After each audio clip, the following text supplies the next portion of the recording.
Welcome to the channel Test Your English Grammar.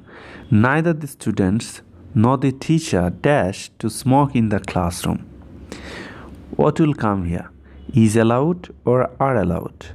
Okay, so before giving you the answer of this question, let me give you some basic point to you. Okay, look at here. After neither, singular subject, then nor, then plural subject, then plural verb. The form of this verb will be determined by the subject of the neither. Plural verb, plural subject, plural verb. Neither plus plural subject, then nor plus singular subject, then singular verb.